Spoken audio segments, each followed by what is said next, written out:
Yo, ladies and gentlemen, welcome back to episode 4 of the New Japan Pro Wrestling Save.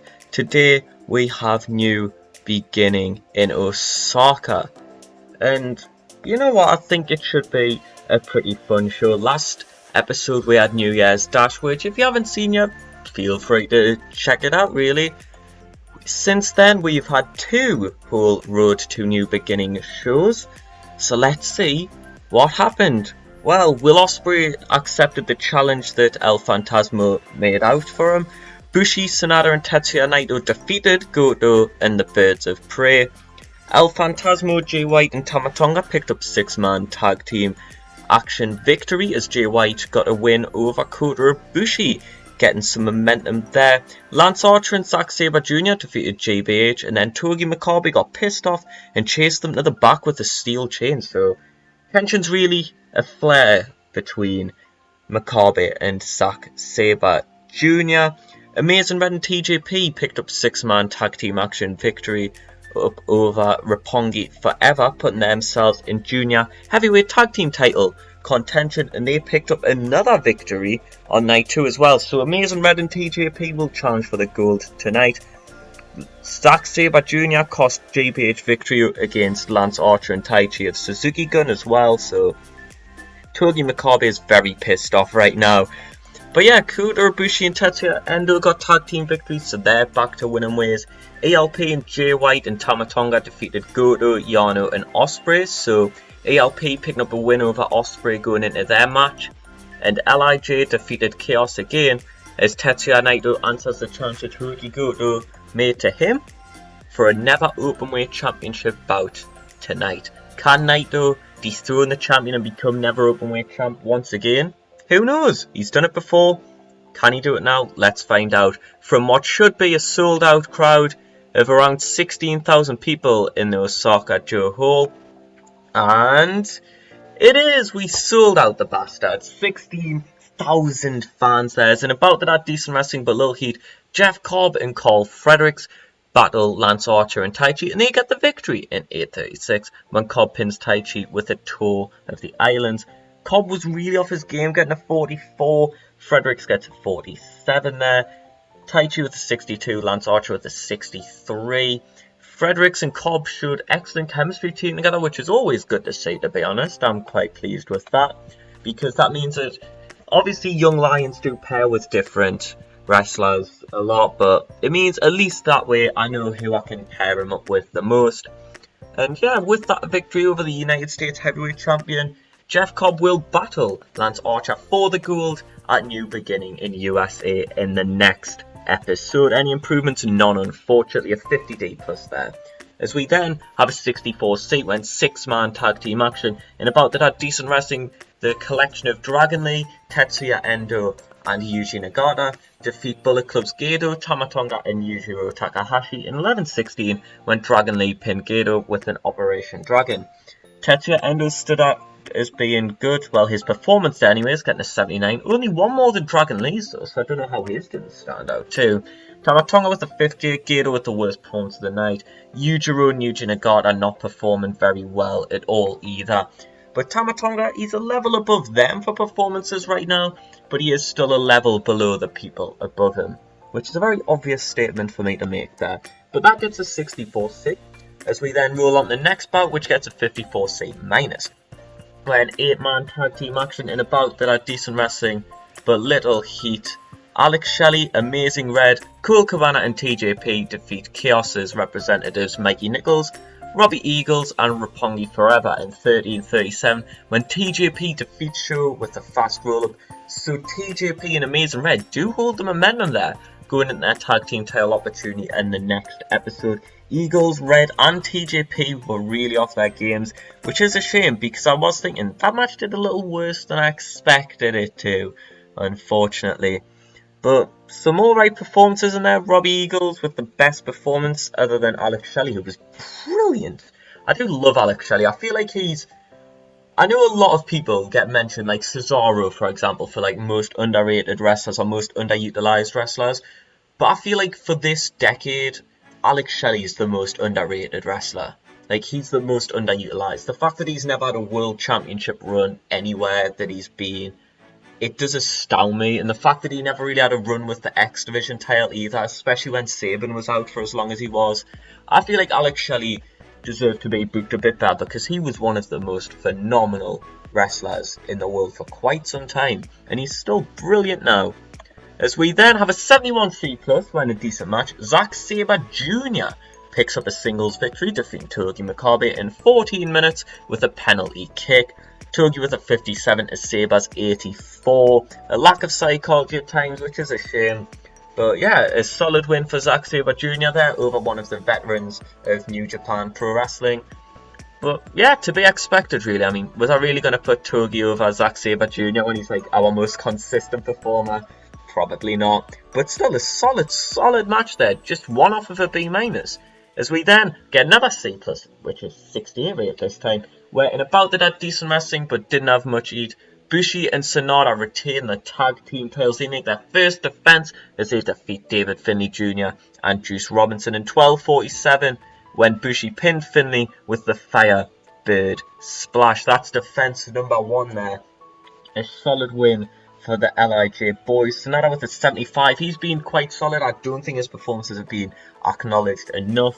Bushi's on a 66. So one of the star performers in the junior heavyweight division, getting similar reigns to Robbie Eagles. Juice Robinson with a 67 there. He's improving rapidly, which is great because he battles John Moxley at New Beginning USA in the next episode. And DFJ only getting a 40. But it's a little better than he was earlier on, and the more he wins, the more those performances will go up. So eventually, we will make that guy get better ratings. Following that match, we have a 74B- where it's John Moxley. Oh, he comes out the crowd again, the wacky bastard. And he lays out Juice Robinson with a death rider. He picks up a microphone and he vows to end Robinson's career in America. Juice Robinson, he's the underdog, sure, he's the fan favourite, he's the guy that everyone wants to be. No one wants to be John Moxley, no one wants to be the guy that gets branded as a lunatic, as a psychopath. Juice Robinson, you got lucky once. When we go to America next month, I'm going to destroy you and I will end your career.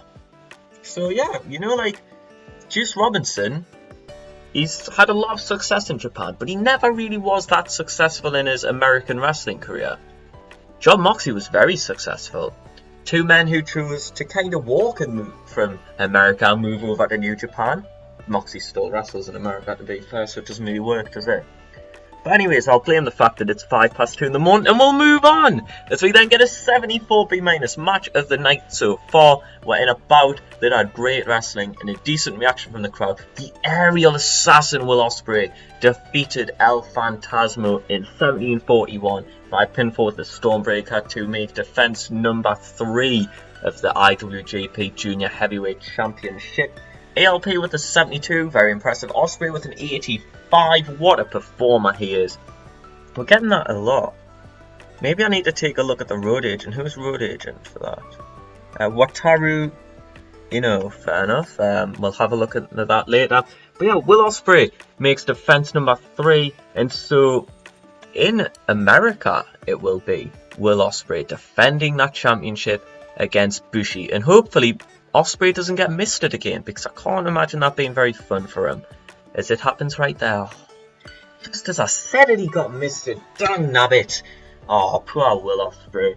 But yeah, Bushi underperformed. Ospreay's performance was good, because everyone loves Will Ospreay. The segment deserved better announcement. That's a bit rough on Don Callis and Kevin Kelly.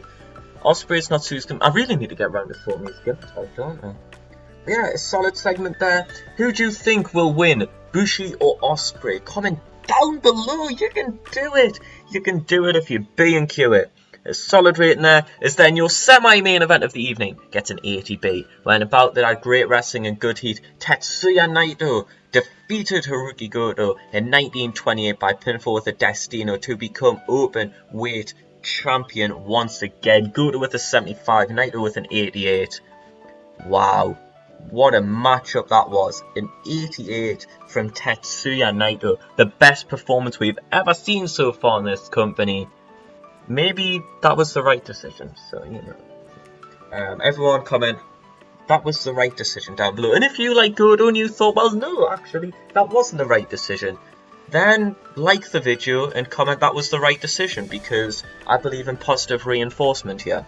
As we then have a main event bout, 81B, the IWGP Heavyweight Championship. It's been vacated for just shy of 2 months now, and we finally have a champion, because in a bout that had great wrestling and good heat, it's contested between the Intercontinental Champion Jay White, the G1 Climax 29 winner Kota Ibushi, and after 24 minutes and 17 seconds of action, Jay White defeated Kota Ibushi with the Blade Runner following Gedo's interference. He hit him with the chair during the match, somehow got away with it, and then he whacks him in the back with the briefcase. Kota falls down, but into the arms of Jay White, who hits him with the Blade Runner. He snaps it on him, and Jay White gets the victory. The double champ, the champ. And Jay White, he's ended the fairy tale of Kota Ibushi, you know. It was Kota's dream, it was the fans' dream, you know. After the tragedy that happened, all we all wanted was Kota Ibushi as champion. It's what we've wanted for so long, for him to be recognised as the best that Japan has to offer, and he's been robbed of that. He's genuinely been robbed of that. Kota was at 75, Jay White was 79. I am sickened by the heinous crimes against wrestling that Jay White and Gedo have just performed. As then a 78B, Jay White celebrates his heavyweight championship victory as black and white confetti, the colours of the Bullet Club, rain down from the rafters, and realisation slowly hits on Kota Ibushi as he regains consciousness. He sits in the corner, he's gutted, he goes to leave the ring and he just sits on the apron for a couple moments, much like Kenny Omega used to in New Japan sometimes, but this time Kota's not by Kenny's side, Kenny's not by Kota's side. Jay White stood in the top rope as Kota looks back in the ring. Gedo's behind applauding him. Jay White's holding up both both championships as Kota sits alone. Jay White, he has Gedo, Kota has nobody. Jay White has the Intercontinental Championship, Kota Ibushi does not. Jay White has the Heavyweight Championship, Kota does not. Everything that Kota Ibushi wanted has been stolen and robbed of him by that dastardly New Zealand man, Switchblade, Jay White. As the show gets a 76B-, increasing popularity in 26 regions. We used Colt Cabana far too much on this show, as that report was made. Let's look at it was made probably by Jim Cornette. So yeah, Colt Cabana's great. To be fair, he wasn't the second worst match of the night, but you know, that wasn't his fault. As we need some positive reinforcement again. You know, we've had a sad ending. We need to praise people. Who was great? Tetsuya Naito. We're going to give him a big fat hug because he was brilliant. Who else was great? Zack Sabre Jr. Here, pal. Have a hug. Not some encouragement, have a hug. And Alex Shelley. Come here, brother. Bring it in. Oh, hugs for everyone. Naito's very happy. Sabre's happy. Shelley seemed pleased. I know I said they were happy with this speech, though, because I didn't speak.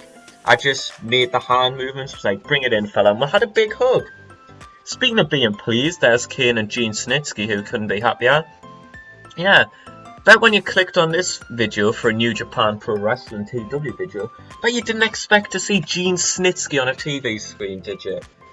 Some things have happened. Matt Sydal's going to Dragon Gate. I mean, good luck getting into the country, fella, but you know. J Sports are unhappy because the little bitches. We're not very close to getting it. I think we'll go to late evening for now because I feel like maybe we need more popularity for some of the workers before we can get the ratings that our broadcasters want. And we have 6 opinions.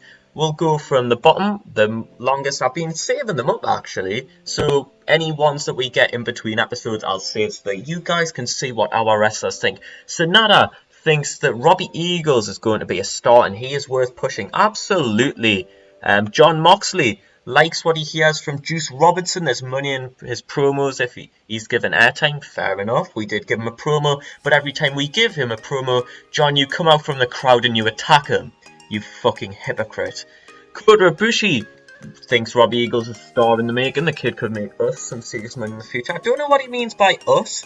Maybe Kota Ibushi's running a business on the side and he's employing Robbie Eagles to have him maybe sell things for him. I don't know. I don't know, but yeah, Kota Ibushi likes Robbie Eagles. As does Haruki Goto, and I'm glad because they're in the same stable. Will Ospreay thinks Dragon Lee is money, strap a rocket to him. That seems a bit harsh. Will Ospreay clearly worried by the prospect of Dragon Lee against him in a rematch. He wants the rocket strapped to him so he never has to face him again. And John Moxley thinks that Dragon Lee has poor ring psychology, so the kid is probably not worth keeping around. John Moxley is, however, a lunatic, so, you know, how much can we really trust what that man says? Not much, that's how much.